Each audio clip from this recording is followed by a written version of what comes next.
14/12/2024 శనివారంన కోకాపేటలో రాష్ట్ర కుర్మ సంఘం భవనం మరియు హాస్టల్ ఆత్మగౌరవ భవనం ప్రారంభోత్సవం కార్యక్రమానికి కర్ణాటక ముఖ్యమంత్రి సిద్ధరామయ్య, తెలంగాణ ముఖ్యమంత్రి రేవంత్ రెడ్డి, హర్యానా గవర్నర్ బండారు దత్తాత్రేయ, ఎమ్మెల్సీ ఎగే మల్లేశం, రాష్ట్ర కుర్మ సంఘం పెద్దలు, నాయకులు, కుర్మ సోదరులు రావడం జరుగుతుంది కాబట్టి హత్నూరా మండలంలోని అన్ని గ్రామాల నుంచి కుర్మలు పెద్ద ఎత్తున ఆత్మగౌరవ భవన ప్రారంభోత్సవానికి పెద్ద ఎత్తున తరలి వచ్చి విజయవంతం చేయాలని హత్నూరా మండలంలోని దౌలతాబాద్ లో మండలంలోని కుర్మ సంఘం నాయకులు సమావేశం నిర్వహించి తెలపడం జరిగింది.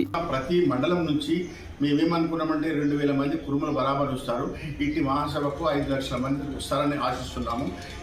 వచ్చిన తర్వాత మన యొక్క క్రమశిక్షణలో ఉంటూ మన యొక్క కోరికలను రాష్ట్ర ప్రభుత్వానికి తెలుపుతూ, రాష్ట్ర ప్రభుత్వానికి ఏదైతే మనకి ఇచ్చిన ఇంజనీరింగ్ కాలేజీ, అదేవిధంగా మన సంఘ భవనము, మనకి ఇచ్చిన 5 కోట్ల రూపాయలు 5 ఎకరాల భూమితో పాటు అది మనకి ఇప్పుడు సరిపోవడం లేదు.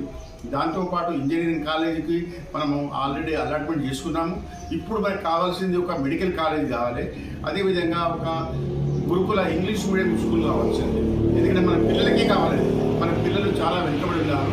మనము సర్వసాధారణంగా మన ఈ జనరేషన్ తగ్గట్టు మన పిల్లలు ఎడ్యుకేషన్ లేదు. ఎందుకంటే మనము చాలా గరీబులు ఉన్నాము, కానీ ఆర్థికంగా ఉండొచ్చు కానీ ఎడ్యుకేషన్ లేము. కావున ఇటువంటి పాఠశాలలు పెట్టి, మెడికల్ కాలేజ్ పెట్టి, ఇంజనీరింగ్ కాలేజ్ పెట్టినట్టయితే తప్పనిసరి మా కులం కూడా సమాజంలో మంచి అభివృద్ధి వస్తుంది. దాని గురించి రాష్ట్ర ప్రభుత్వము, అదేవిధంగా ఇతర ముఖ్యమంత్రులు వస్తున్నారు. అందరూ మాకు సహకరించి మా యొక్క రాష్ట్ర అభివృద్ధి, మా కులాభివృద్ధికి తోడ్పడతారని ఆశిస్తూ ఈ అవకాశము తప్పనిసరి మాకు ఇస్తారని ఆశిస్తూ ముగిస్తున్నారు.